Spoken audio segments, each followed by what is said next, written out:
afternoon, wherever you are.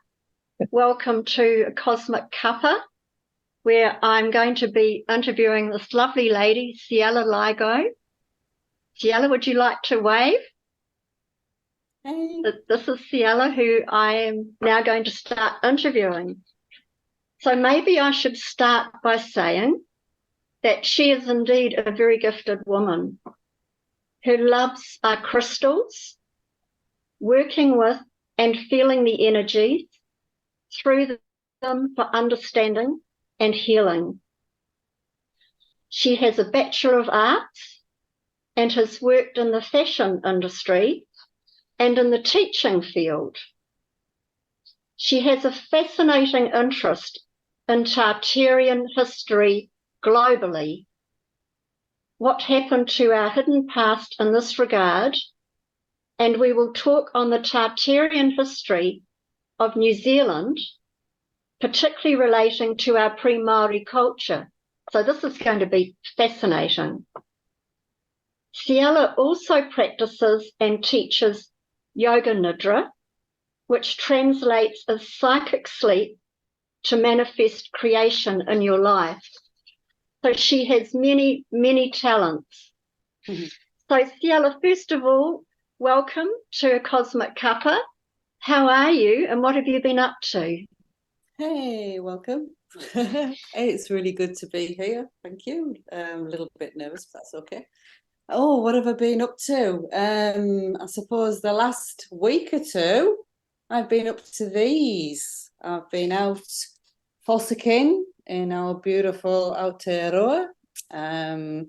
So fossicking is going out and digging up your crystals, basically. So these are some of my beautiful finds, and then I clean them, and then I energetically energize them as well. And that, so I've not worked with them yet. They've only just come from outside, so they're ready to go tonight to start to work with, which is exciting. Fabulous. So whereabouts did you find those? These were up to Aroha Mountain, so the mountain of love. Beautiful. Yes. And is that quartz crystal, Siella? Yes, this is a quartz. Didn't look beautiful. Like this when I pulled it out of the mud, but yeah. How lovely. That's what I've been doing. I wonder if we could start with, if you could give us an understanding of your earlier life and how you became interested in your fields of discovery. Mm-hmm. So I was brought up by my grandparents, and so at home I had my granny and my granddad and my great granny. So my great granny's mother and father, they were in the UK, in England. They were miners of what's called Whitby Jet. I've got some in there left. So as a child, we had carrier bags full of this stuff, and it's actually now, it was, if you think of Victorian morning jewellery, it's that.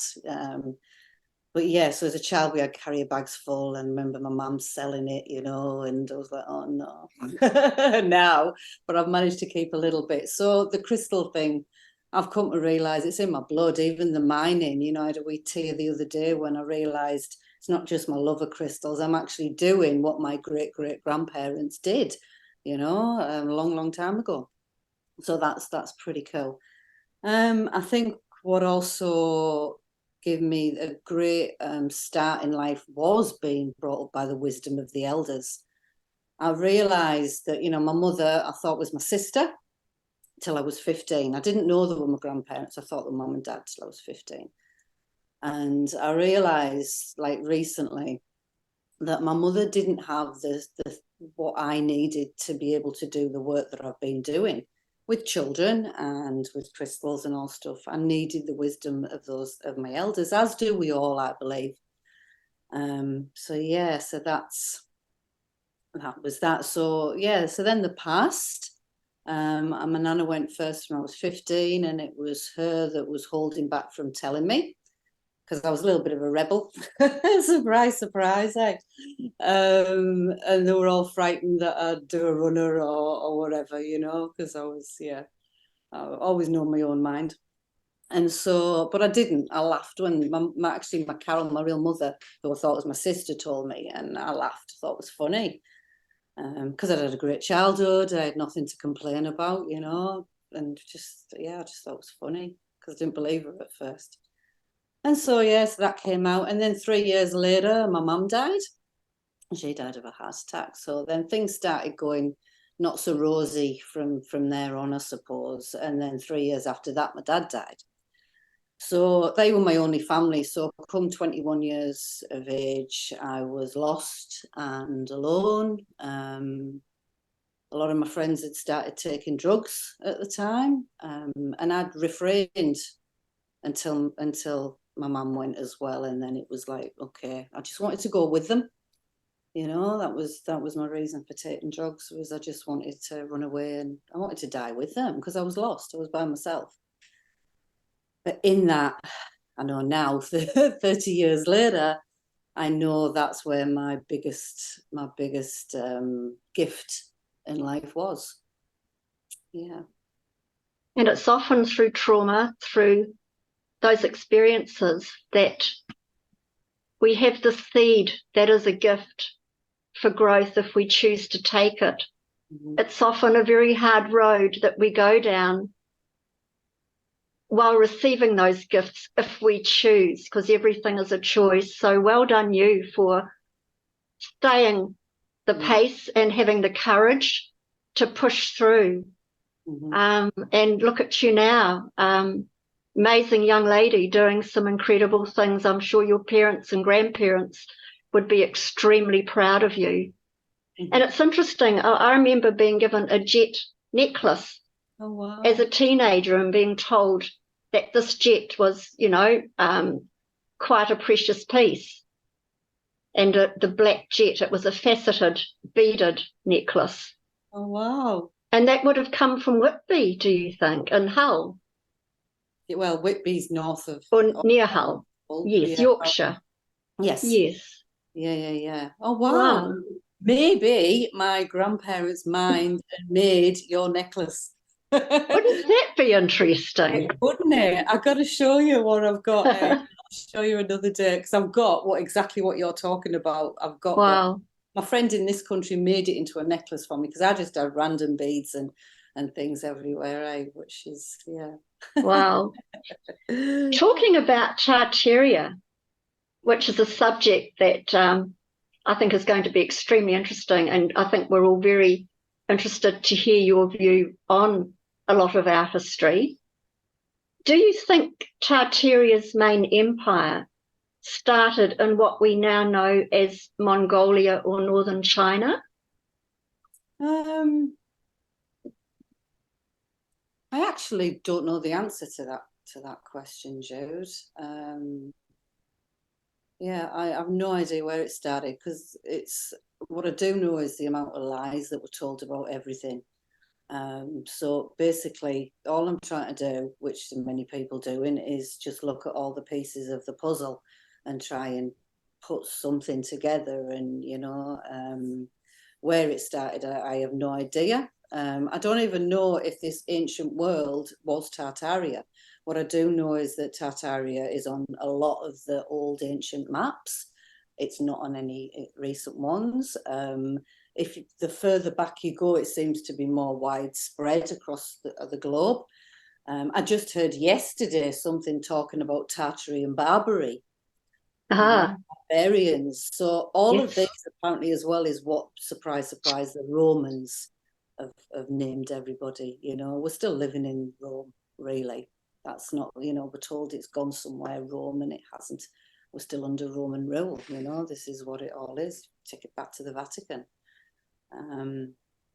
So yeah, where it started and ended, you know, I could go to a great site for maps is davidrumsey.com, I think it is. There's a zillion old maps for people to go and do their own research on there into that. I suppose, yeah, where my interest lies a lot, apart from the land with the crystals, is the buildings. So when I was in the UK, one of my loves was all buildings, you know, and then I came to New Zealand in 2010. and realised that got told there wasn't any old buildings here. So then I didn't even look. Little to my surprise, a couple of years ago, and got the what called Tartarian goggles on, and there they were. So just, I'd questioned loving buildings like I did so much. I'd often questioned, and I'm a design technology teacher by trade. So I know about making things and I know about construction, and I'd questioned why would anybody build buildings, for one, on a massive great hill, sideways, when half the building's missing. That sort of doesn't make sense to me either. And plus building windows underground. You see a lot of these buildings have got like a tiny little bit of window. And I'd question that for years. Why would you do that? But then, you brush it off, like we've brushed everything off, haven't we, throughout time? Yes, absolutely. I had been shown that the Great Wall of China should perhaps have been called the Great Wall of Tartaria, as the higher ramparts are on the side facing China to the south. And could they have been built by the Tartarians? So that's a thought. Yeah, that was a possibility, because the ramparts are on the side to defend the north, not the south. I found that quite interesting. Well, they found in China, from what there are a lot of ancient ruins that are Tartarian, a lot of skeletons that aren't Asian people. There's a lot going on in every country, isn't there? I think that even culture, culture. There's a lot of spelling, isn't there? In our words. Definitely. And breaking all the words down is something that I've done for a while now. It's huge, breaking the words down to find out some of the hidden truths amongst it, eh? Like mine and foundation stones on buildings, that's what I believe is what the Freemasons have done. They've found all these amazing buildings throughout the realm. I don't think we live on a globe either. So throughout our realm, they've found all these ancient buildings, a lot of them mud flooded, which is what the things are. And so they've found them. And so they've found these buildings that are predominantly made from red brick as well. That's a whole nother, we can talk about that in a minute if you want, the red brick. That's fascinating. So what they've done is they do it an actual foundation stone. So found, it's not these buildings. If you go back and look at the whole, we'll talk New Zealand now, especially because this is my big area of research, because I'm here, do a little bit in the UK, obviously it's where I'm from, but here and going out is what actually fascinates me. So these the buildings have what's called a foundation stone. And they're really, these stones are laid after the building. They're just into the side of them. And if you look at most of the huge buildings around New Zealand, this is what they've all got found. But can you please explain that? A foundation stone is laid into the side of a building? Yes. Rather than the bottom? Yes. Yeah? So what I think they do, so they've built, they've found these buildings, these red brick buildings, that the narrative is that all these buildings are made of wood, our old narrative in New Zealand, whereas if you go looking, have a little proc behind the wood or at the bottom, it's red brick. Wow. This is why they're all still standing, because they're not made of wood. They're actually, the foundation is red brick. So these foundation stones, they're literally a stone that's got the name of who found it, which will be one of the controllers, if we're like for a better word. What people believe it's Freemasonry, because they found the Freemasonry. That's what a mason is. It's a builder, so that all ties in with the buildings being found as well. Yeah. That's fascinating. That's really fascinating. And I know here in Christchurch there are buildings like that. Yes. The first job I ever had was in a government department in what is now called the old government building. And it has windows that go below asphalt level, which always made me wonder why. That was made from Oamaru stone. How far down it goes, I have no idea. I have been into the basement of that building, which has been obviously reconfigured from what it originally was, or how far down it went from there. I have no idea. Yeah. But this is quite fascinating that here in New Zealand, pre-colonialism, there were these buildings, which lets me believe that there were civilizations here way, way before that has been recognised as such. Would you agree with that? 100%. 100%. The more I look, the more I find. You know, every day I discover something new. It's absolutely fascinating. I can't wait to get to Christchurch and coming in October, Jude. Whoa, we'll have to get together. Gonna play. Yeah. So what sort of things have you found that have made you go, really? Yeah. Well, the red brick's a biggie, you know, didn't realise that. Talking of basements, so all of the cities have more of the building underneath. Yes. So if somewhere like Thames, I've done quite a bit of looking because that's somewhere where I go often. And there's a whole there's every building, there's what's the word? Tunnels, that's the word. Lots of tunnels all over NZ, everywhere. So even little towns like Thames. Thames is fascinating. It's one of the oldest towns that there is as well. Absolutely fascinating. So there's what took me to, it's funny because what took me to Thames in the first place was my crystals. So I have these beautiful ones, these Seraphos quartz. So this stuff is called Seraphos, because it's from the Greek islands of Seraphos. I'll just put my head up a little bit. And so this is one of the ones energetically I work with. And it was this crystal that actually took me to Thames in the first instance. So I'd been reading a lot of other people's research on Tartaria and what was going on. Autodidactic, that's who Campbell from there. I thank him very much. He was the one that clicked something in me, you know, because once you see it, you can't unsee it.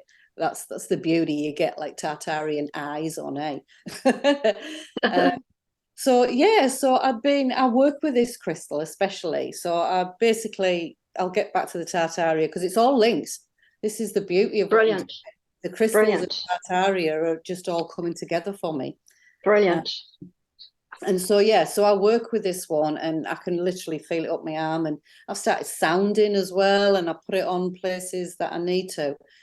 And I also get visions within when I close my eyes with this. And it was then that I got told to take this to Thames. And so that's what I did. I went to Thames and I went to the 3 churches. So often in these old towns, which I believe Thames and all here, because I live across the water from Thames, is an old star city. If you want to look up star forts, they're all across the realm as well. These amazing cities, which is what these old buildings are from. They are from the old star cities. And the star cities had free energy. So this is, again, the key. Yeah. Got to calm down. I'm excited. So the key with the crystals as well. So it took me to the 3. There's always 3 churches. So the steeples and everything, it's called Antiquitech. And they're all connect to the ether. So all these towns around the realm, New Zealand included, all have man-made waterways. So that was, you know. Can I just stop you there for a wee minute? These waterways, did they go through the tunnels, the water, or was that for another purpose? I don't know. Good question. I don't know. I think the tunnels, a lot of it is actually the old buildings, the lower levels that we can't see anymore. I don't think a lot of them are actual tunnels. I think it's just the buildings, but some will be tunnels as well. But the waterways, you can see them all. I've got some on I've took a few videos on my asif.1101, little plug there, channel as well. Sure. And so all these old towns, that's another thing that they have. They all have 2 or 3 churches with the steeples, at least. And they all have waterways, man-made waterways that connect them. Now, our narrative is that these waterways were made, you know, all these buildings popped up in between 1840 and 1860 of the whole of New Zealand. in 1840, there was 2,000, apart from Mary and the narrative we've been given about Mary living in shacks pretty much, you know, made of wood. Yeah, the narrative is that there was no buildings, and so they've all just shot up. But the crazy part is, how were they making it out of water as well? In, you know, doing things underwater. Yes. Never mind when there was no power in these times, there was no electricity, nothing. It was like a horse, and the narrative we're given is that there was a horse and carriage, and that was it. You know, this little town I live in didn't have power till 1950s. And I'm Interesting too that the spires had the balls on them, either brass or gold, filled with red mercury. Mercury. Oh, which is such a conductor of energy. Yeah, so this is red mercury, this is cinnabar. So I went, so I'll go back to this pointy story really quickly. Sure. So go for it. So I took my Seraphos to the 3 churches in Thames, and I did my energy stuff with them, you know, not really knowing what I was doing, but then just went and put the energy and put my Seraphos on and went within and meditated, and just, you know, I always make a little mantra through me, not of me. So I'm acting as that human antenna aerial, if you like. So I did that, and then like weeks later, I ended up taking all my crystals into a little shop in Thames for a wee while, and that again brought me more magic. It brought me some people to work with. I was only there for a few months. It wasn't for me, but it was in an old Freemason building as well. So this Freemason lodge is next door. The building, the old Freemason building, which I've just done a video on with the foundation stone and stuff, is literally out the back of where our shop was. My friends still have that. It just wasn't right for me at the time. You're in things as long as you know when it's time and when it's not. And sometimes something can be for a day, you know, and know when to go with the flow and move on. That's big lessons I've learned. So back the Sinners is.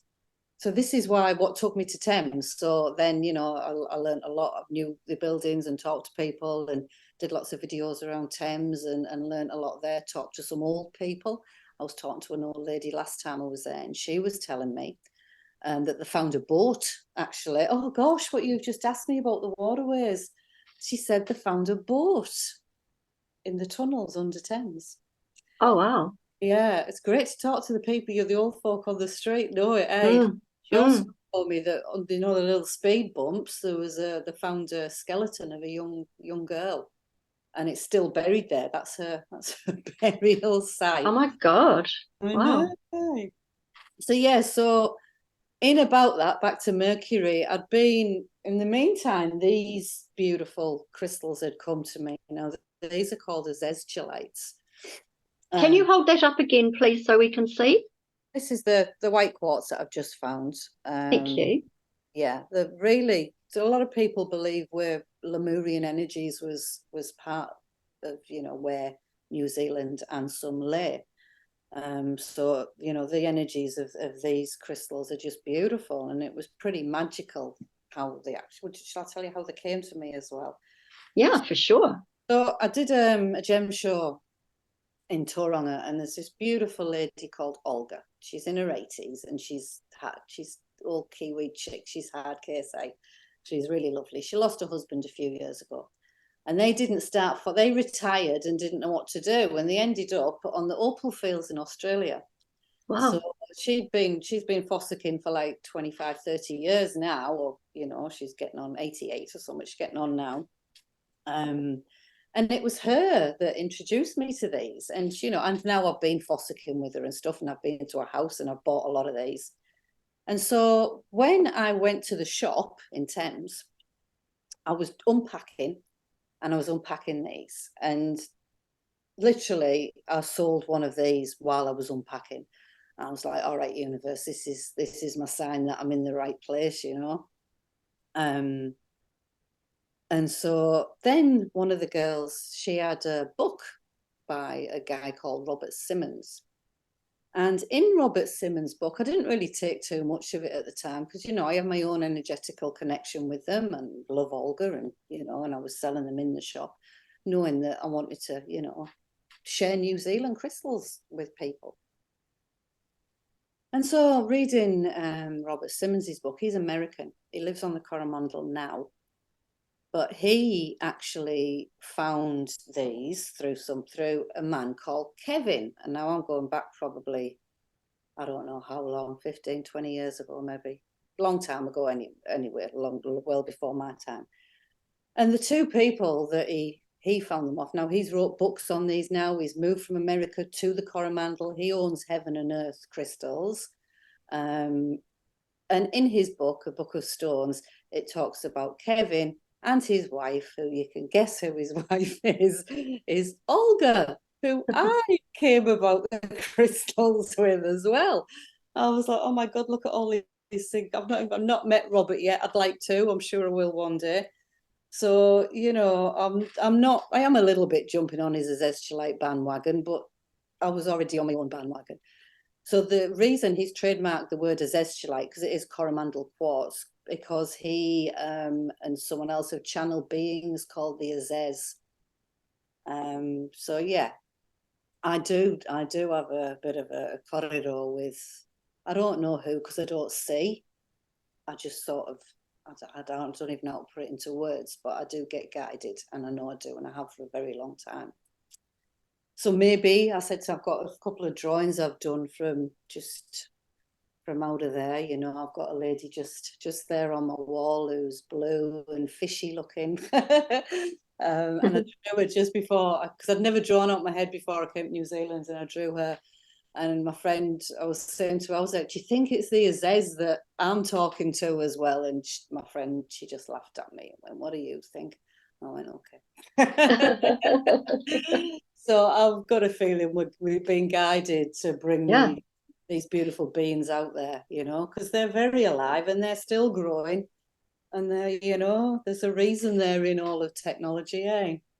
Absolutely is. Yeah. And we know that we can connect with different beings through different practices and different energy frequencies, which includes crystals. They have such a very high energy frequency. Can we talk about the mud floods? How do you think they came about? And more importantly, why? Can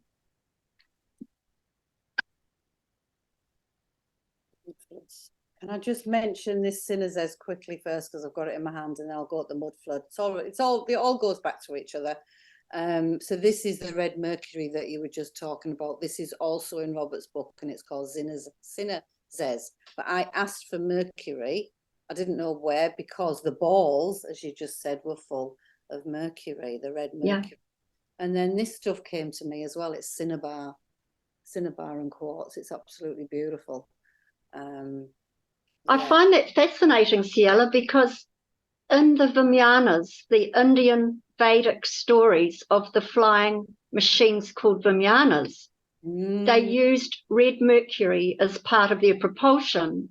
Wow. And as I understand it, with the secret space programs today, I don't know if it's still used, but there has been a time where red mercury was incorporated into their propulsion systems.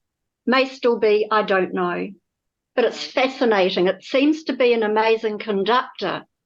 And to come through a spire that's connecting to the ethers and bringing that energy down through a spire form is fascinating, which we'll get to shortly. My friend, but if we can, beg your pardon? My friend asked me today, why do you think, because I don't believe they were mining for gold, that word mine as well. And what you've just said, I think this a lot is the mercury, one of the things they were really mining for. Interesting. I think there was gold mines. I think that's a line of cover up as well. I think they found all the gold things in the buildings and melted it all down into bars, because it was only the controllers that ever made any money off the gold. Yeah, that's another theory of mine.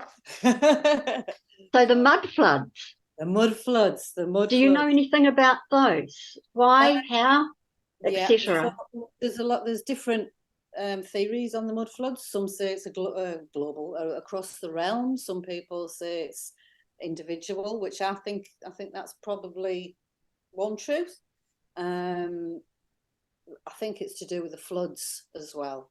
So the floods that are talked about in Noah, none of the dates are right. So yeah, the dates. There was a reset in 1840-ish. Was the whole realm reset, and I believe they've repopulated the planet, the realm at that point. And I think the majority of us are all from the orphans that were introduced to all the countries, and especially the new countries, which was here, Australia and America. What about the older people that would have been alive before the 1840s? Do you not think they would have passed down to their children and their children's children their stories? How has that been fudged over? Well, I know exactly. That's a good question. I think some of them will have been, this is why I'm not sure. But here in these three countries especially, it is easier to see, I think, than the likes of Britain. So, Yeah. talking for here and the other two, I think these have been repopulated from scratch. I'm not necessarily think that, and in white people I'm talking about as well. But I don't know, it's just so trying to pick out the truths is, yeah, it's learning day by day, I suppose. But the mud floods was part of the flood, the Great Flood. So I really believe that out here, the Firth of Thames, I think the water, a lot of the water on the planet is what's the remnant of the floods. And a lot of the flood water, as is the mud, didn't come from above, it came from underneath. Because that's another thing that the havers do, is look up instead of looking down. All right. Yeah. So I think a lot of the flood waters is what's caused the mud flood as well after it. Yeah. You're all right.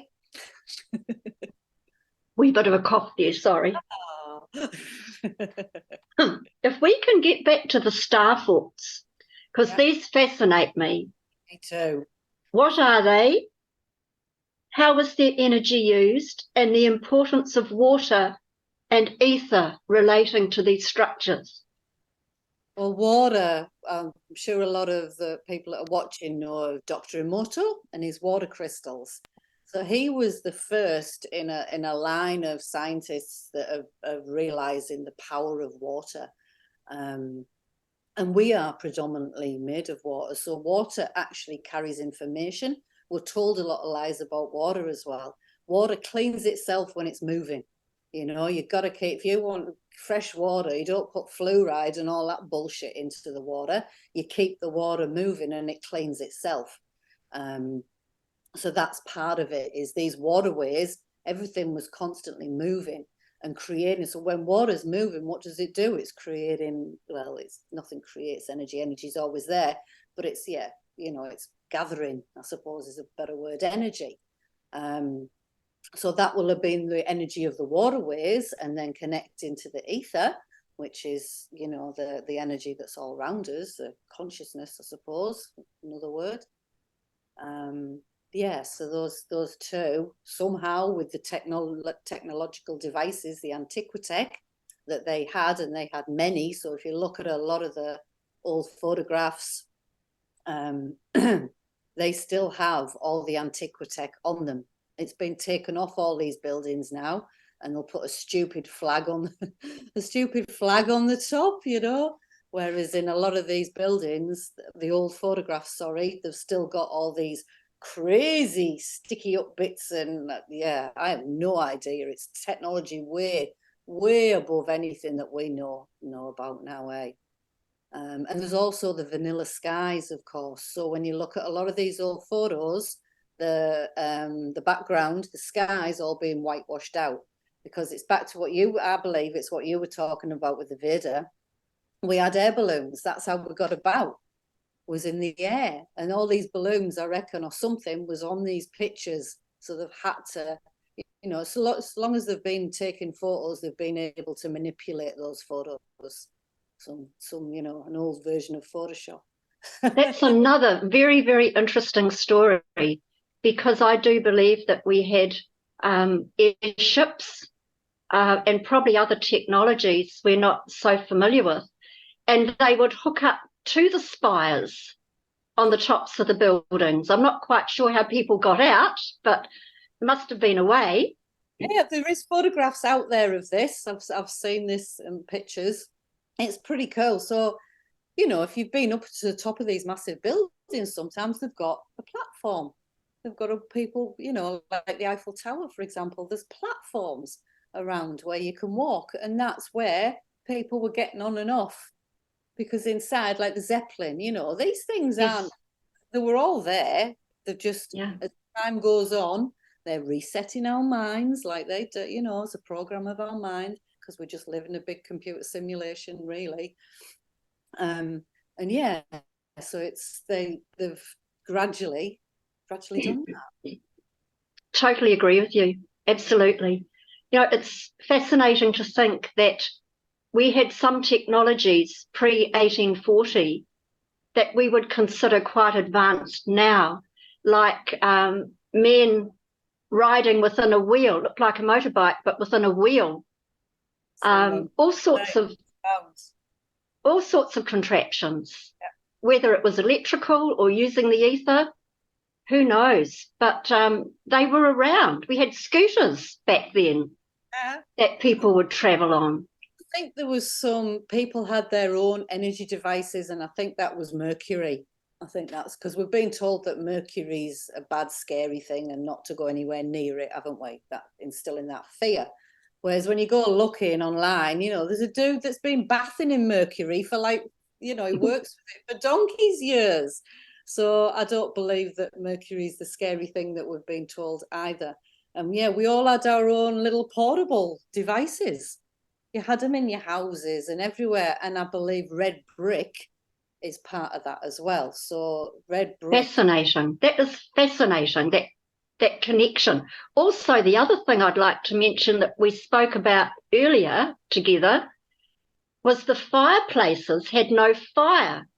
They had the brass ornate contraptions that looked like you laid your poker on and things like that, that seemed to help the radiant energy coming down the chimney that radiated heat into the room.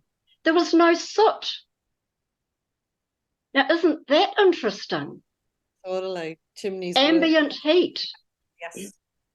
Yeah, and of course the bricks, literally. I mean, this is common knowledge in technology today, that bricks, older bricks especially, maybe not some of the crap they're using now, they hold frequency. And hold the heat. Frequency? Yes. Crystals. Yes.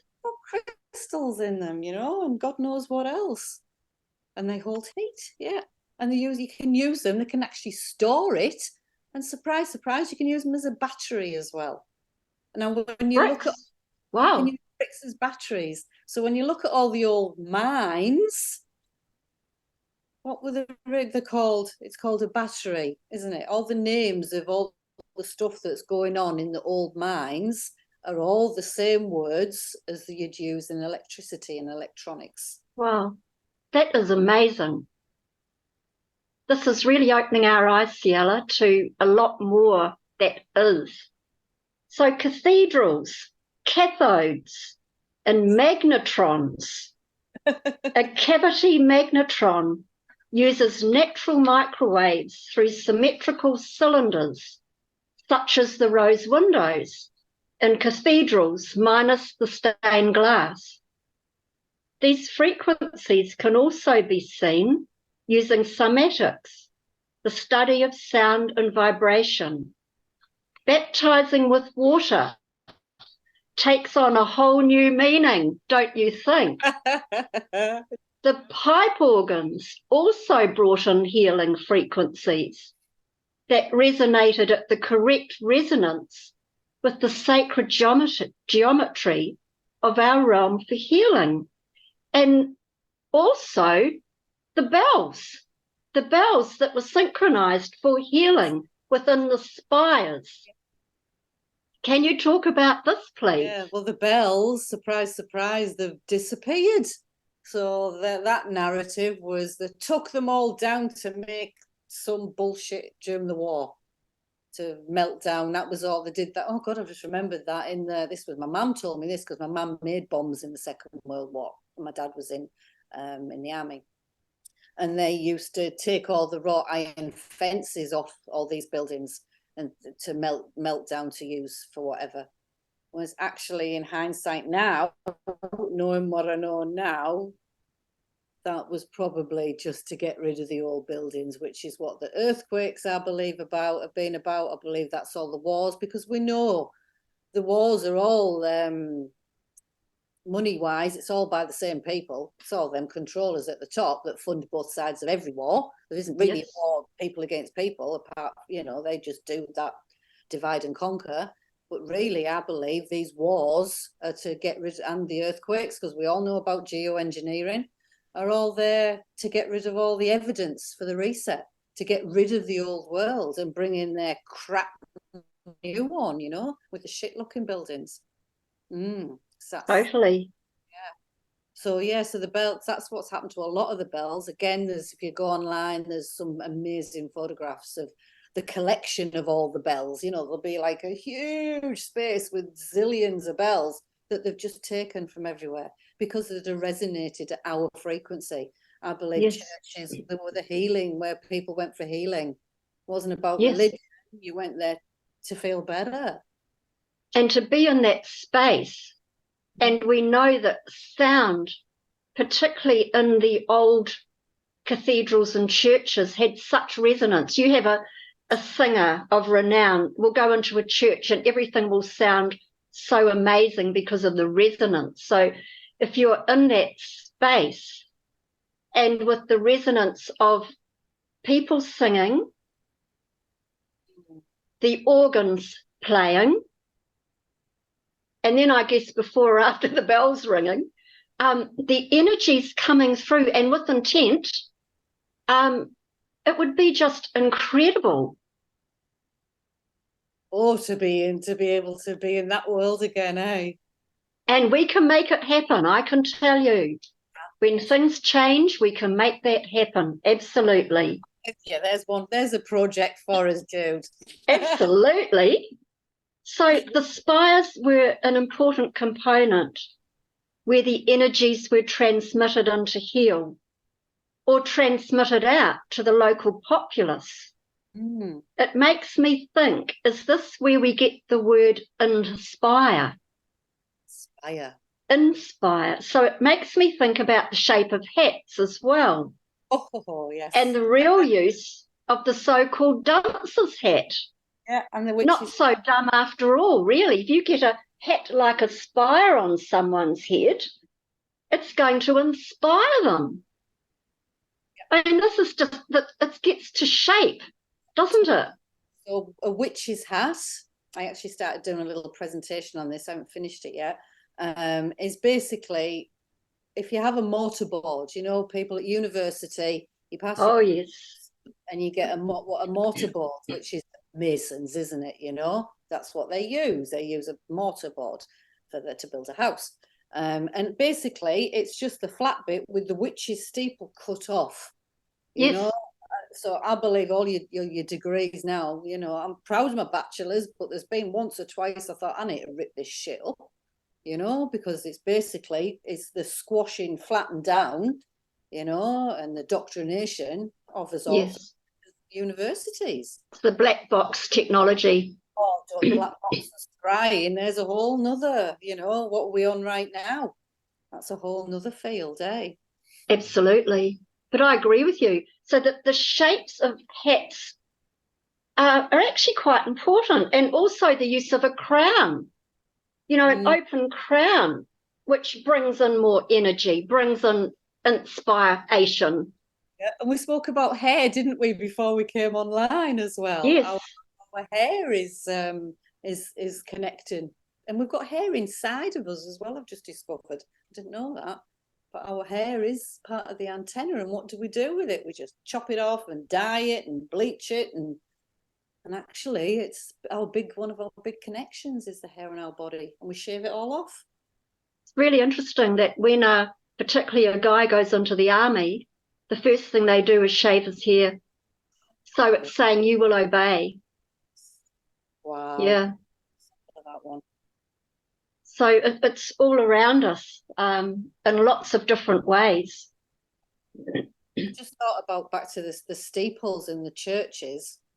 I read a news article, well, probably last year, about one of the massive churches in New York getting steam power and having in their cellar it showed you the pictures, and getting all their what was already in the cellar, getting it all working. They spent millions on getting this so they had their own energy sources. That's interesting. Where was this? New York. Wow. And you were telling me something similar in Oamaru. Would you like to talk about that? Yes, I'm dying to get to Oamaru. So there's museums and stuff, and all these steam power, they call it, which takes you to the whole steampunk movement, which is huge from Dunedin, which is where a lot of the old amazing buildings still are. But in Oamaru, they've got the steam antiquitech. They've still got all the technology. And I think that's what the steampunk stuff is as well. It's all the technology that was all there already, which, we could go on to the World Trade Fairs as well. That's a big part of this, what's going on. Yeah, so all that stuff's still in Oamaru, and I'm sure it's still in many other places. God, what have the Vatican still got going on, And then, of course, there's the massive steeple in Auckland City, the Sky Tower. Yes. I bet that's producing its own energy. They don't pay for all that colour, do they? Well, that's an interesting thought too. So with this technology in Oamaru particularly, what do you think that technology was doing exactly? Free energy. It was in a nutshell. Yeah. So it would be heating the home, it would be producing power, everything that home needed it would have, or everything that building needed it would have. Makes perfect sense, doesn't it? All wiped out with the mud floods. Can we talk about the unfolding history in New Zealand? The building, we've talked a little bit about this, but the buildings going below ground level and what you know about the mechanics in underground basements, well, that we've kind of just covered too. The importance of copper tubing for earthing some of these structures. Do you know about that? No, not so much. But, I know we use... I had a house in the UK that still had a lot of the copper where they'd run the gas pipes. It was I think it was built in 1880, my house. So copper in the UK was used a lot. It was in because people used to rip it out of houses as well because it's a lot of money for copper, So yeah, we know it's a big conductor. There's a lot of people don't, the way they're mining it now isn't good. But I'm sure there's like gold. I'm sure there's enough already out there without having to rape and pillage more. But I don't, as far as the old world goes, I don't know what copper played a part or not. It's like iron, you see, the raw iron around the place is what you see a lot of on all the old buildings. Is, you can tell an old building by one red brick and the other one by iron around, whether it's an iron fence, a gate, or antiquitech, something off the top of it or whatever. Copper, I've not heard so much, actually. I've heard of some of the older buildings in England, thinking more about some of the churches, the stone ones, would have a copper pipe, a smallish one, whether it was pipe or solid, I'm not sure, running from the spire, coming down the outside of the building, earthing. And often there would be like it looked like a plug almost at ground level that obviously things were plugged into, Oh, I've not seen that. That's interesting. which I thought was fascinating. Some of them have been concreted over, some of them are still there. Oh, there's people on this Tartarian mission uncovering amazing stuff in the UK. I'm quite looking forward to going back with new eyes, you Yes, know. absolutely. It'll be a whole different, we're like going to a whole different world now. Yeah, absolutely is. Because you're looking with a different perspective, you're looking with clear eyes, you will realize what's going on. More spelling, realize, yeah. Would you like to talk about some of the megalithic sites in New Zealand, their importance, and the hidden meaning of the goldfields? Oh, which bit first? Because they're a bit. Shall we do the megalithic sites first? Yeah. So there's been a few people. Barry Blissford, and Gary Cook. I know Gary. He's a lovely man. They've been on this doing this mahi for a number of years now. I don't know how long, maybe 20 years, long time. And they've plotted. They've taken geological wherever they do, and they found cairn sites. So which the cairns are like trig points, so they're on top of the mountains, and it's all stones on top of each other. So I know they found a lot of them around New Zealand as well. So they've already done quite a bit of research into this. I've also got a friend who's doing. I can't share because it's his baby, but he's took me to some amazing sites, and he's mapped everything from here to down to Taupo, and got some really very. I wish I could share, but I can't. I'll speak to him and ask him to share another day. But yeah, it's mind blowing what he's found. So can I just, although I don't want you to share what you can't, you're talking about megalithic sites that have been man-made sites. Yes. Yes? Now these are like way older than the Tartaria buildings that are in our towns. Way older. So these are the big, huge rocks. So when I first went to this one that he took me to, because I've been to many of this in the UK, you know, like I say, I love the old buildings, and we have heaps of sacred stone circles.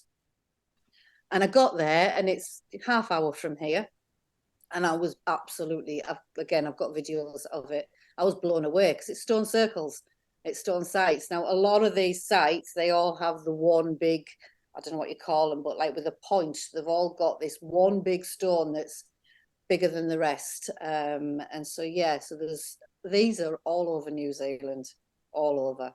And what, again, I believe that a lot of our world has been hidden by grass. Because what's the effing point of grass? You know, why is the grass everywhere?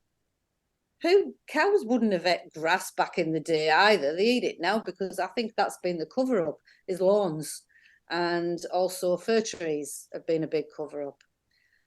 Yes. So I think these big boulders, which, like I say, are all in clusters as well. And I know I've had people on my TikTok go, "Oh, it's volcanic." You know, they will put there by volcanoes. That's one. I don't believe that. I don't believe in a lot of geologies as we're told of it either. It's all, a lot of it's lies. I guess you can tell the difference by the way a stone has been cut. Yeah. Because nature doesn't happen in square edges. Yeah. Although a lot of these aren't necessarily squares, but it's the way they're put together.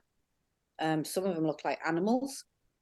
But others, it's just, you know, there'll be one little cluster, and then as far as the eye can see, there's no more. Now, why are they just there? If it was a volcano, they'd be everywhere, wouldn't they? It's splatter them there and everywhere, but they're not. They're in, this is what I think, they're in clusters, and they're in patterns as well, which I think they have been buildings.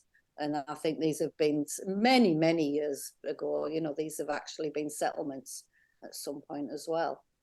I did, going on to the woo-woo, if you'd like me to talk a bit about visions. Yeah, for sure. It all comes together, eh? It all comes together. So I was out over the Coromandel. So I know I've been called to this where I live for a reason. There's been so much in the 12 years that I've lived here. Including, you know, I think I said to you, there was a whale, a baby whale died right at the bottom of my garden. The ocean's just here. That was a big tonga that me and my friend, there was a whole story around that as well. We were on a dragon journey within, and that was right at the very last day of it. And there was some astronomy. I'm not big on astronomy, but there was all that was aligning and stuff as well. But anyway, back to this day. So this wasn't even long ago. It was only a couple of months ago. I was over in the Coromandel with my friend, and I'd been at the ocean playing the crystal balls and sounding. I've only just found my voice. This mantra with yoga helped me find my singing voice. I didn't have that till this year, but now I'll belt it out. I'm all good with that. And so I'd been at the balls, you know. My friend's really connected. She sees things, you know, beings, and talks to the Galactic Federation. And she's a Palladian, and you know, she just gets all this. Whereas I'm not so much, you know. I'm fascinated by it, but I've never seen it until this point, really. I like, you know, I have things inside, but this was different. So after we'd done that, I was in the car, and my fingers started going off, which is good, normal for me when I go within my body, you know, and I just go with it because this has been happening for years. I get like an energetical, like a shaky thing going on. You know, I used to spin, but now I can keep that spin balanced because I've learned if I do that, then that's when other things start to come. So I was getting this shaky thing, and excuse me, I'm not giving the fingers. This is what I was doing, and I was like, "What's going on there?" And I started seeing in my mind's eye, and I had this like chainmail jewelry on, and I was this woman, but I was me, but I wasn't her, and I was stood. And we were driving. Sheree had to stop the car, and I got out, and I was stood on a mountaintop, pretty much where we were, and I was looking down into the Firth of Thames. Now I had thought about this before with the whole Star City thing that we were going to go back to, and I was watching from the top of that the floods coming and flooding our city. So there was no people in it. We'd all left, and we'd all took to the high ground in the mountains. And I watched the water. I was watching. It was awful. I mean, I was crying, and in this body, I was her. I was having this experience. It was out of this. It was crazy. And yeah, so I was watching the water come into that. Now, I record my dreams often, and it was only like a few days ago I realised I've been having a lot of dreams where I'm at war. I'm in a war, and I'm running through like sandstone buildings. That's what they're made of. They're all like a sandstone looking thing, which is what a lot of these old oh God, I've just realised that in this moment. These megaliths, a lot of them are sandstone underneath. That is fascinating. That is fascinating. Yeah. So it's taking you back in time to a possibility that in a past life, you were this person witnessing that. How fascinating. Yeah. And I think that's why I'm here. I think that's why I've been brought here in this body in this lifetime. Yeah. When I first moved here, you know, I got stuck in a ditch, and out of nowhere came 6 men with a tractor and a you know, and a ute and planks of wood, and I was like, all right, universe, I'm supposed to stay. That was my introduction to the place, you know. As long as you don't have to stay in a ditch, you're all right. Yeah. Got me out the ditch like that, you know. Just fascinating. So I think now back to Star Cities, I think that this whole space is a Star City. Yeah. My friend also has a drone, and he's showed me some footage where you can see. So if you go on Google Earth, I love doing this. You can see in the land where the old Star Cities have been, the points in them. And you can see just up the road from here where I live, where it's been covered in the grass, you can see the points still. Yeah. Would you like to explain to our audience, some may not know, what a star city or a star fort looks like from above? Could you explain that for everyone, please? It's a geometrical pattern, like fractal geometrical shapes that are just beautiful. So there were actually star cities, but surprise, surprise, they have been rebranded as forts. So everything's about war, as we know. Nothing's about war really, but that's a shit narrative. And they've turned them all into fortresses, and we have them in New Zealand. Takapuna is a great place to go straight away. There's one in there, Devonport, and all the man-made waterways. Again, that's all key, because we didn't have the technology to build these in the water. You know how hard it is to build in water. We didn't have the technology to build it in 1840, according to the narrative. And so so all these amazing places that are all these really cool patterns, and it's back to the cymatics, what you were talking about earlier. Yeah. Cities are cymatics. They are vibrational cities. The whole of water running all the way through them, and these are all over the world. Still, there's heaps of images on when you search up, heaps of them. They're everywhere. This is absolutely fascinating. It also makes me think about pyramids and how a lot of the pyramids had water nearby or underneath, because they also had ether gathering ability. Yeah, totally. And with the water used differently, but still I believe using frequency. Yeah, definitely. Have you noticed how pyramids, I'm not talking about the obvious like Giza and them ones. I'm not actually convinced about them pyramids anymore. I think they might be a bit of a red flag. I don't know, but it's just a thought.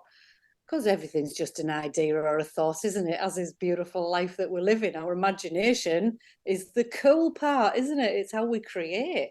Can't have a whole conversation without bringing in imagination, But yeah, so a lot of these pyramids, if you go back again to David Rumsey's site and all these really old maps with Tartaria, they are really more like that than like that. And if you look at Waihi here, and I'm sure in Rotorua, and I'm sure there's other places throughout New Zealand, I've not found any yet, but I'm going to look, there's heaps of them.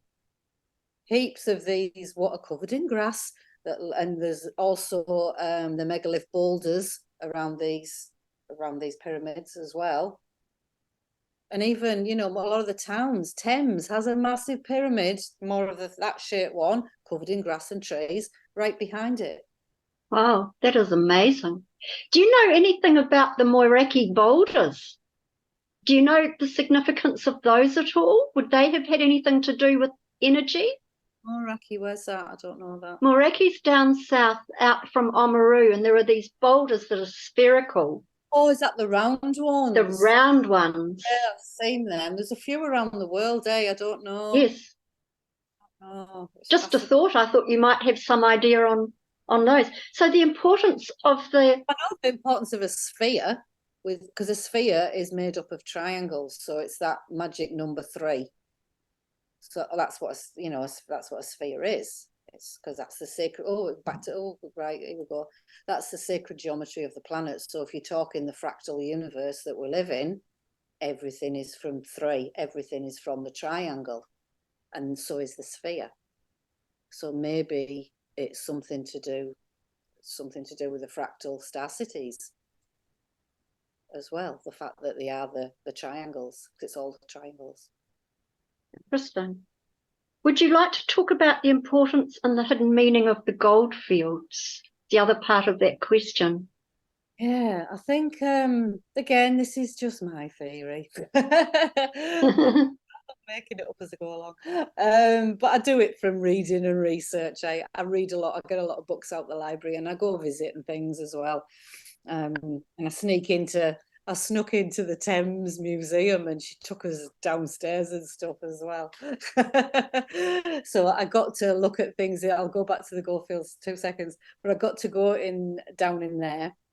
And she had all a load of school records. And these people weren't allowed to look at their own school records until they turned 88 or something.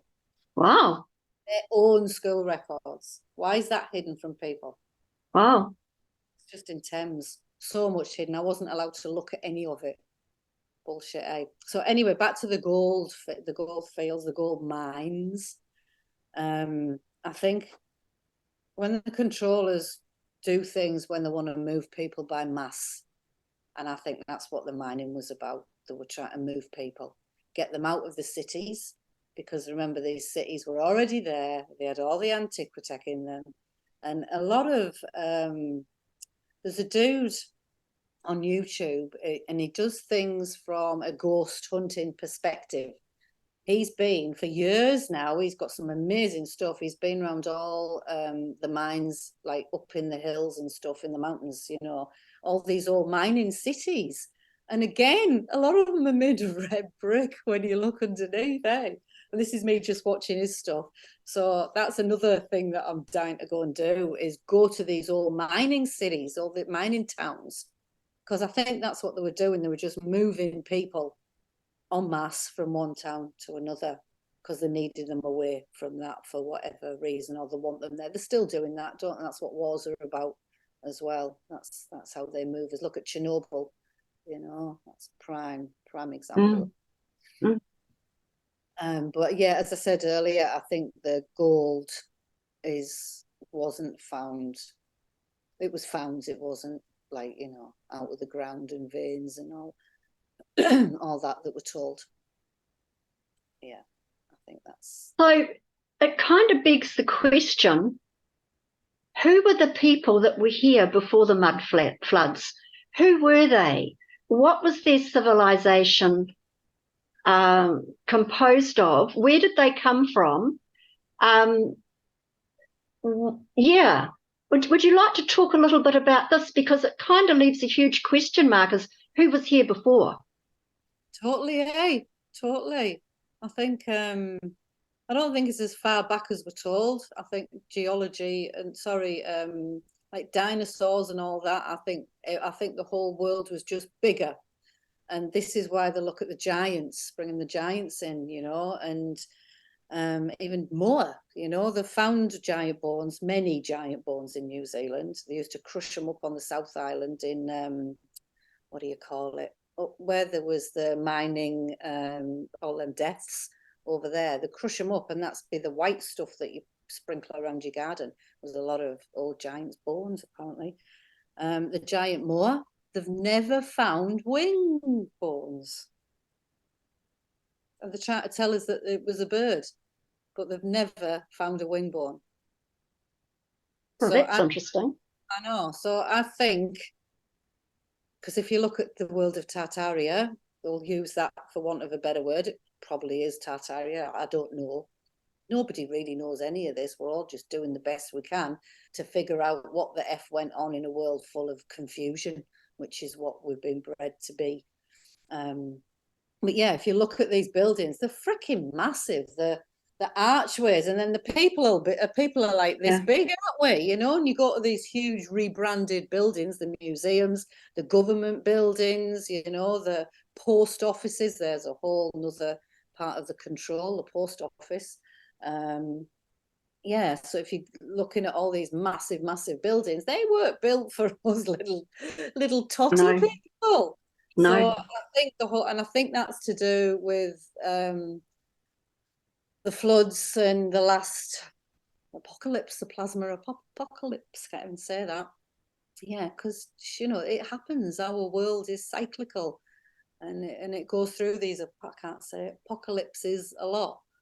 You know, they talk about the blue beam and Mount Meru. That's another whole area of research and symbology, because the cross with the circle, that is the symbol for Mount Meru. And they say that's where the blue beam either comes up or comes down. And that's where a lot of the mythological beings will come in, because the veils are open. And, you know, a lot of people believe that's coming in the very near future. I don't know.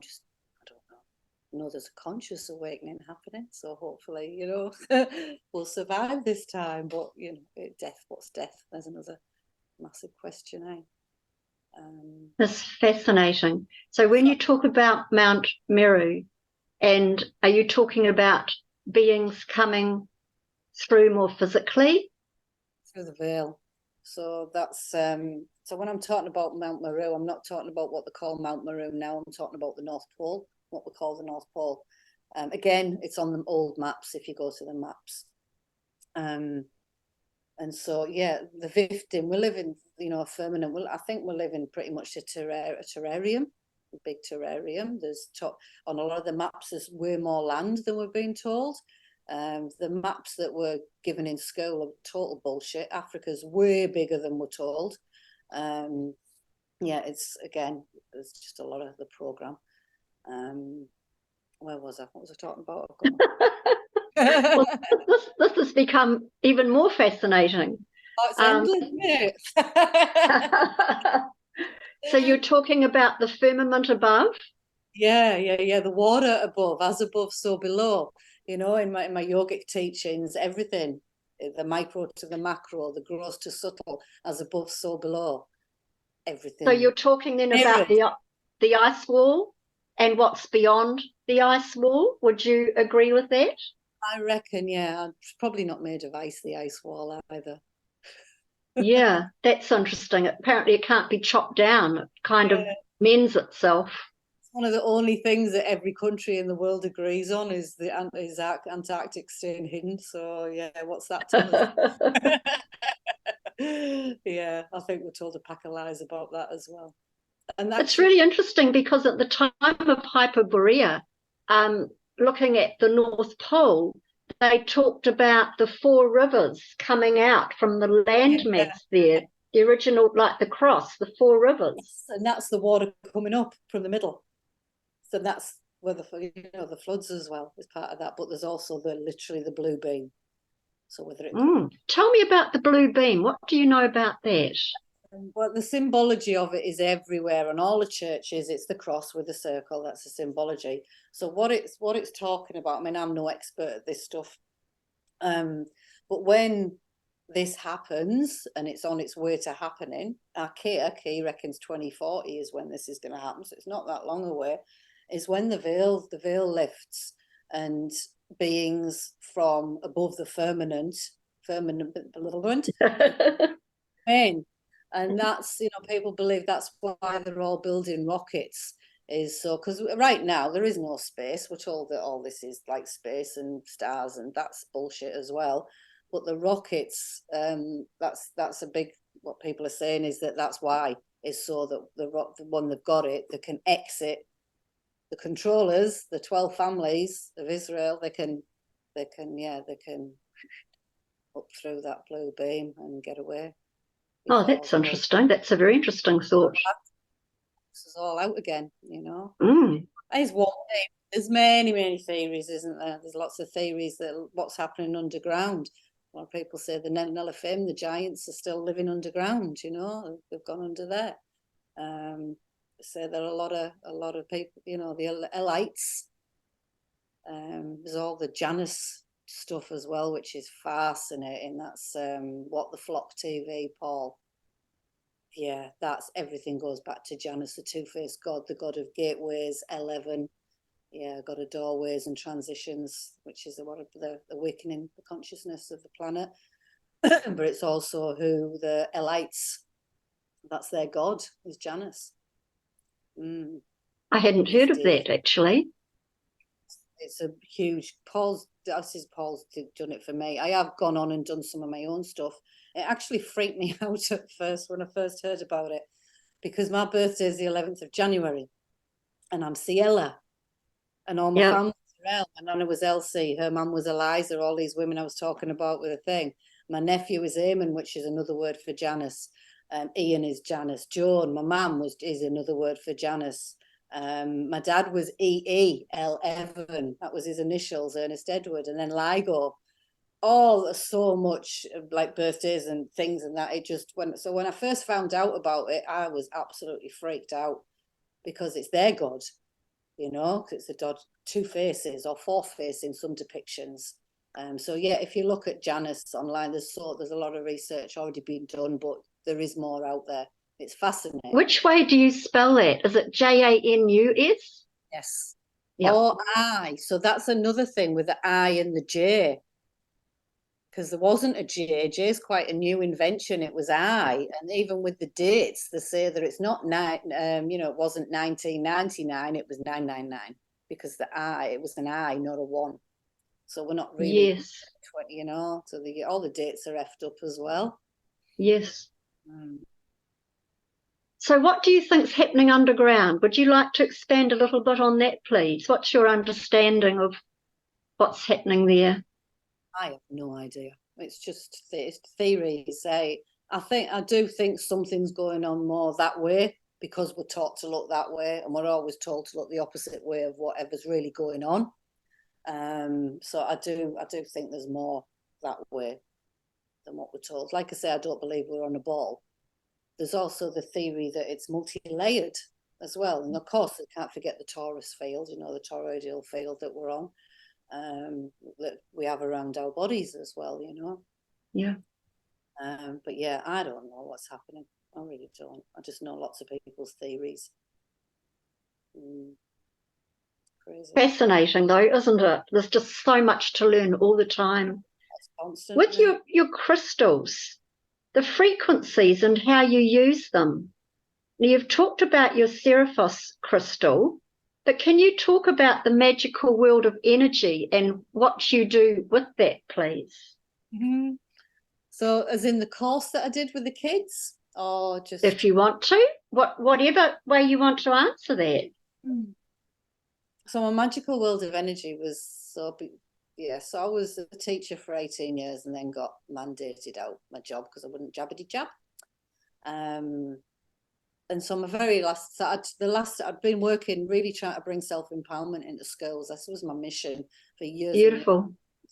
That was the thing, and I was doing it. And then I really wanted my own course. I wanted to see kids like through, instead of it being, because it was sporadic what I was doing. I was like life coaching for a while, running this independent learning centre with year 12 and 13. So it was a lot of like one-on-one stuff. And I was telling them a different way, and I meditate with them and do all the tools for feeling better, really. So then I finally got my own course, and after I got 2 terms to do it before we all got jabbed out. And that was basically just taking in, it was the magical world of energy. So it could be anything. So we looked at sacred geometry, which is the fractal universe, and how our universe is made, nature, the fractal nature of nature, which then goes back to the star cities, doesn't it? It's all the fractal nature of this, and sacred geometry, which is the magic number, is 3. So that's all back to that. So we did a lot of this stuff, and I taught them yoga, and we did meditation, and then like my final lesson was crystals. But I used to get them, I could get them to choose a crystal while they were in meditation and feel it, because your power's in your left hand. We take with our left hand and give out with our. That's why a lot of the deities, the statues, can't see that way, so you see them like that. So that was what I was doing with the kids with year 9 and 10, and I did get to see them grow. It was amazing. I absolutely loved it. So that was just led on to the last couple of years, not really knowing what to do, where to go, or who to be anymore. Been a teacher for so long. And then all the Tartaria stuff came, and I'm just blown away with it every day. It's just, I love getting out there. I love doing the whole fossicking for crystals. And I always say kids as well. Kids love them, Kids love the crystals. So that's a really cool. So talking about the magic of crystals, there are, I believe, you can get books that say, oh, quartz is good for this, and blah blah blah is good for some, I don't know, Sinazes is good for something else, when really it's like you said earlier, it's intention. I think these are all tools. Quartz resonates at 60 hertz. They all do have their own frequency. It's used in timekeeping because of that, but yeah, I think they work with us and feel us, and everybody to their own, and you don't need to spend a fortune. People do. These Seraphos are very rare and very expensive. They've been literally putting food on mine and the cat's table for the last couple of years. But you know, this was free. I went and scored that myself. You don't need to. Beautiful. This is a Zestulite, and I'm sure it's just already feeling amazing, these ones, you know. There's another wee one there. This was really odd, little like black things on. Beautiful. Yeah, looks really cool close up. That's So lovely. yeah, and I found my first piece of amethyst. Oh, wow. I was very excited. I didn't even know this was amethyst until I got it home and cleaned it. I found another piece that I knew was amethyst, but it's not as good as this. So I'm very looking forward to working with these. Beautiful. That's so lovely. Why they've come, because I think they'll find you. Yes. So can you explain how the magical world of energy and crystals relate to gematria? Gematria is in the numbers and stuff. Oh, Yeah. I've never thought of that question before, Jude. How would they relate to gematria? It's the magic of number, eh? And the magic of three, because numbers are the universe, you know. They're our simulacrum, the simulation, the program. Basically, it's it's like a computer program in a way that we live in, I think. So yeah, I'm not sure how gematria would relate exactly with crystals. Maybe if we get the app that's online and put in words, you know, we'll find out what the numbers mean. Well, as my grandson always said, ask Google. Ask Google. I know with the whole Janus thing, Paul uses that a lot. And all the words that come to 11, you would Wow. be like, all right, another one. William Gates, you know, Mr. Bill I Am Gates. Will I Am is the gatekeeper. It's Janus, and even his name adds to 11. But Wow, that's interesting. Yeah, it's all Janus. Everything points to Janus. Yeah, I'll plug him again. What the Flock TV is an amazing YouTube site. Really, Thank you for that. really good. Of course, 11 is a master number as well. Yes, it is. It's 2. That's my birthday, 11th of January. I'm like, all right. Yeah. And I'm a master 11 in my life path. Oh, yeah, that doesn't Yeah. For what it's worth. Still sort of 11, eh? But when did you gain an interest in yoga practices, and especially yoga nidra, and how has that reshaped your life? Oh, I loved gymnastics as a kid. So then I found like yoga in my late teens, and it was about gymnastics at first. And then we had the relaxation at the end, and I was like, and I literally went through the floor, and I was like, oh my God, what was that? You know, I was like, whoa, I want me some more of that. So, so through life, I've on and off done yoga, you know, and been to these classes, and it wasn't till I was teaching here and sharing meditation in schools. So I was a relief teacher for 5 years. So I came here and then did 3 years technology. As soon as I got my residency, I left. And I went and did relief teaching for 5 years because it's so free, you know. And so I could go in a class, and the class would be on war, and I learned to be able to turn it into peace. And I'd meditate with kids all the time. I was in the ferry in Papakura High meditating.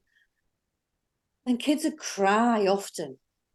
And I'm like, I don't know what's happening here. I don't know what I'm doing really, you know. And yeah, I gotta look into this more. So I'd gone with my yoga teacher here, who's still my yoga teacher. I'd gone to the ashram with her for a birthday. And I was guided through somebody put me through a yoga nidra. And I had this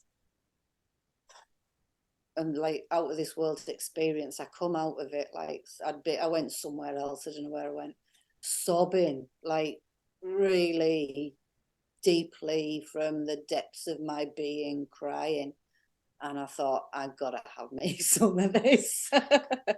So then I went and studied Yoga Nidra. So I did it. There was only 3 levels, so I did it all. The final level was with a beautiful. She trained with Satchinanda, actually, in India. Sharma, she's in Australia now. She's like the ashram. It's Saraswati lineage that I follow. It's a very traditional lineage, although Yoga Nidra in itself isn't necessarily traditional. It was Satchinanda. He invented it, but he took aspects of different bits like Pratyahara, which is sense withdrawal, and he created it for the Western world, I suppose. And then from that, I went and did my yoga teacher training, which was huge. That was massive. That really and my thing was I wanted my life to be yoga. That was what I went to do. That was what we had to do when the first day, a little post-it note, and that was what I wanted. And lock up helped with that. I actually studied through the first. I did my level 2, and so I did one the first year, and I did my level 2 on the first year of the bullshit. Yeah, and so I could do that. I was at home a lot, and so I learned to live my life from a yogic perspective. And I got to breathe. I'm getting excited. Taking a breath, eh? And just coming back to that breath, because it's all we are and it's all we've got. Yeah, Beautiful. I have gone quiet because I was breathing. Beautiful, beautiful. That's really, really lovely. What have you found you've gained the most from the yoga practices? Peace. Ah, beautiful. In my heart. Beautiful. Mind. Yeah, learning to be able to sit back and relax, and not feel I have to succeed. And I was very driven. That's all this time trying to get the self-empowerment into school. I was changing the world, Jude. I even said to my principal, the people that think that are crazy enough to change the world are the ones that do. That saying. I said that to my principal. I don't believe it anymore. I think you just need to do you. I think that's all any of us can do, is just do ourselves, because everyone else is having their own experience.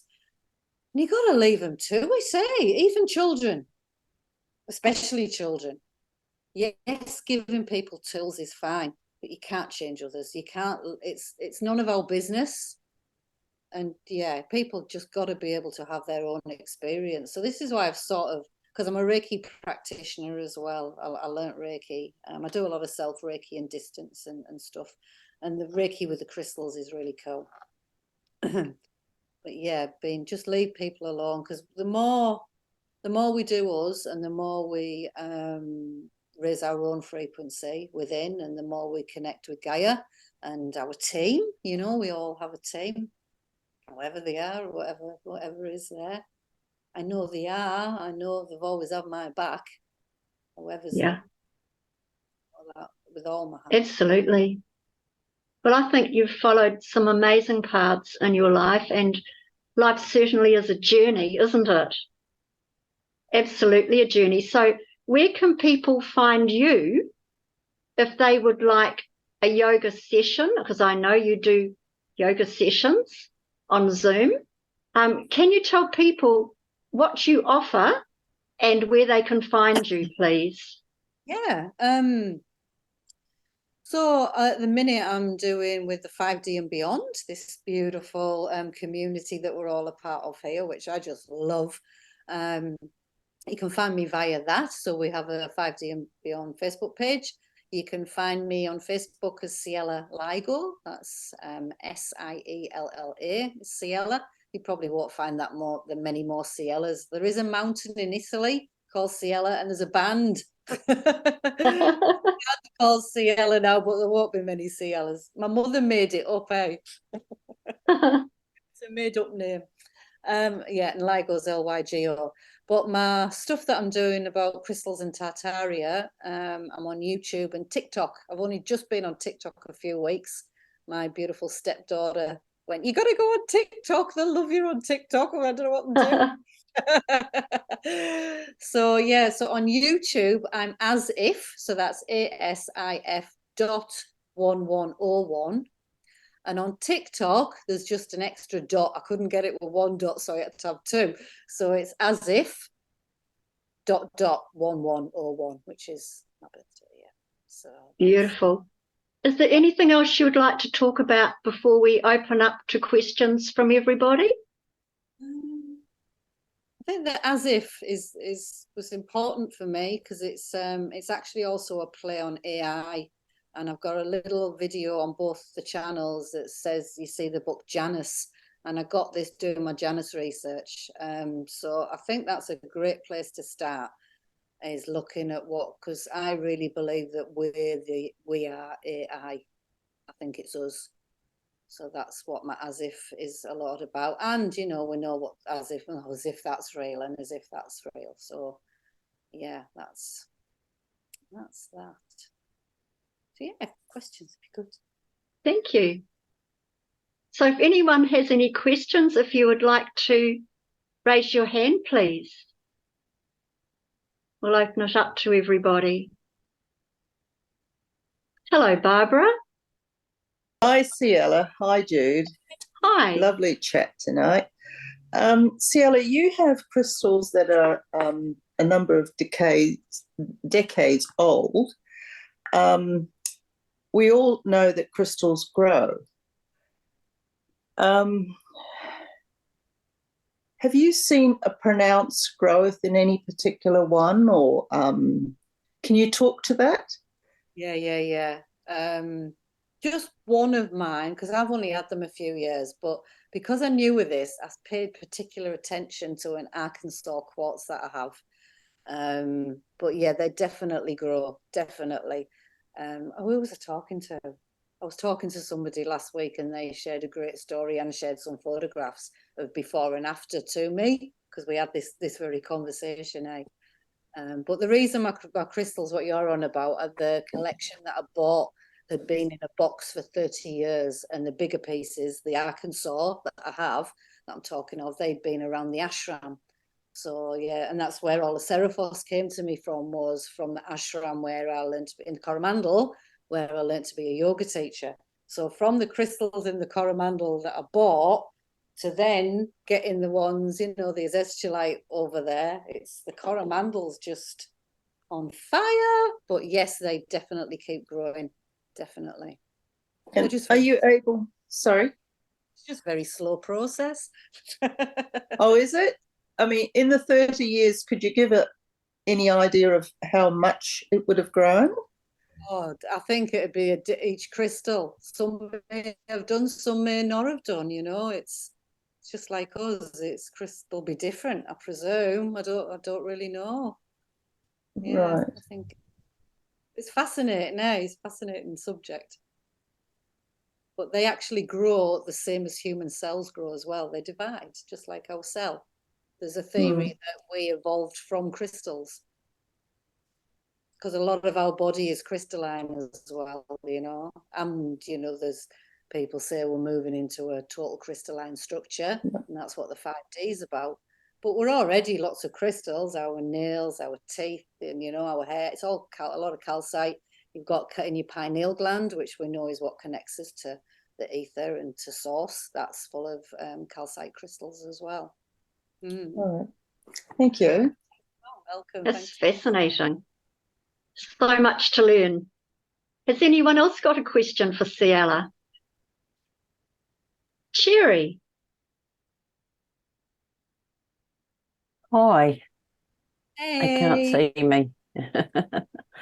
Hi. Hey. Hi there. Do you find that if you combine different crystals together, they're more complementary? because of, the vibrations of that particular crystal, you say that they grow, but they probably grow in vibration. But do they grow in vibration when they're in a combination or part of a group of crystals? Yeah, I think it's Or just one complement the other, or yeah, definitely. And I think that's again, it's all about us. Number one, we are the power. Crystals are our tools or beings that come along to help us and to help this planet awaken. I believe that very much. I've got like a little altar that I use, and so I just get drawn to them, because like I say, it's about you. So whatever you're drawn to in that moment, and it might change from day to day, from hour to hour, what you feel. And so let mind out of it, because you know about the mind. So if we just let mind out of it and just go, oh, that one's just called me just then, whatever that is. And I might be going, right, I feel like I need to meditate on the floor. Who's coming with, and I literally talk to them like this. I might go, who's coming with me today, and then I'll pick 3. Maybe I do like the number 3 and the power of 3. So if I'm sitting on floor meditating, I'll often have 3 around me. Or I might put them in some sort of grid, because then there's grid work you can do as well. I always had a grid in my classrooms. Nobody knew I had a grid in my classrooms, because they were in corners, little ones in corners and stuff. So very much they definitely resonate together. Great question. And with us, with the crystals within us as well. So you think that we can actually help grow the vibrations?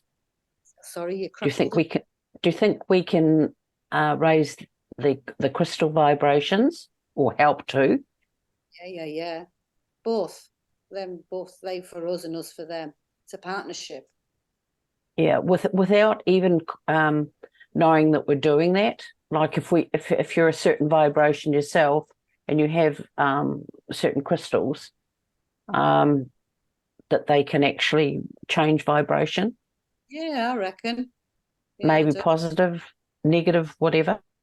I don't know so much the positive and negative. I don't think vibration is positive and negative. I think it's just vibration. Okay. Yeah. It's like when you look back at magnetism, there isn't actually a negative pole. There is no negative. It's just positive. Good. There's just one. And it's like us, this is from the yogic perspective as well. There is no good and bad or anything. It's just centeredness. Because even balance brings you into that polarity of the world that we're living in. When we come back to center, it just is. Yeah. Okay. I think too, I think crystals can amplify what you charge them with. Yeah. So you can charge them with your frequency, which will amplify your frequency, as I understand it. Mm-hmm. Yeah. And that's why they're so good to have as a tool, because you can program them for what you want them to do with intent, but they will amplify, often when squeezed, because when you squeeze them, that's when they charge. Oh, okay. Yeah. Love, send them love. It's like all the cells in your body. Love all the cells in your body and they'll love you back. Oh, cool. Thank you. Thank you, Cherry. Okay. Hello, Lou. How are you? Hello. Hello, everyone. Siella, good to see you. Question, yes. What do you think about Tartaria? Do you think Tartaria it's more like a culture or a time age, so to speak, that is related to a region or worldwide? Worldwide, and a race of people. And a what? Sorry? Race of people. I think it was worldwide, and I think it was a race of people that were a lot larger than us. I think everything was larger than us at that point. I think the beasts were larger. I think everything, insects, flowers. I think because of the energies on this planet at the minute, and we're getting dumbed down, I think everything's been compressed. I'm talking about, what's that word? Begins with a D, not dimension. What's the word? A density? Density, yes, density. I think we're very dense right now. I think we've been, yeah. And I think it was a lot lighter, and we didn't eat as, I don't think we even ate, because they've not found any kitchens or toilets. Okay, very good. So that leads me to the next question. Yes, it's for me it's worldwide. Is these stars with channels, water channels. You can find them all around the world. They're not regional. So it is the same pattern all around. But yeah, but what you're saying about the density, then that I would say that confirms my my thoughts about it, because I think that Tartaria still does exist, but on a different timeline. Ah. That's what I think. Is this? I think that we got to a point where we had to detach, and we went on one direction and they went on another direction because of the density. So I believe that Tartaria still does exist, but on a different timeline. So I don't know. What are your thoughts about that? I am really going to look into that. That's a big, massive possibility, because, you know, we do live, I believe we live in a simulation, and I believe there's many multi-dimensional beings that we are. We nip in and out of them constantly all day, don't we? You know, so I think that's a big possibility, and one that I'm going to look into. Thanks for that, Lou. That's fascinating. Okay, thank you very much, and I will love to hear about your feedback on that. Yeah, totally. We'll get it. That's it. Thanks a lot. Nice to see you. You're looking very smart today. That actually opens up a whole other concept, that's the doesn't next it? one. I'll go and research it. We'll come back. Thank you, Lou. Is there anyone else would like to ask any more questions before we close? It's time. It's been absolutely lovely. I'm very thankful.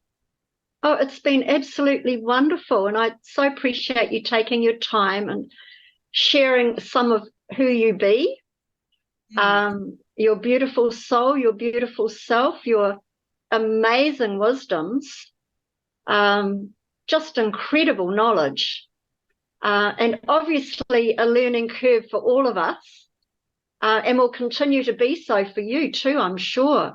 And I'll so love when we can get together and do some digging, so to speak. Here in October, I'm going to book my ferry tomorrow. So whoa! Expect me the beginning of October. Wonderful.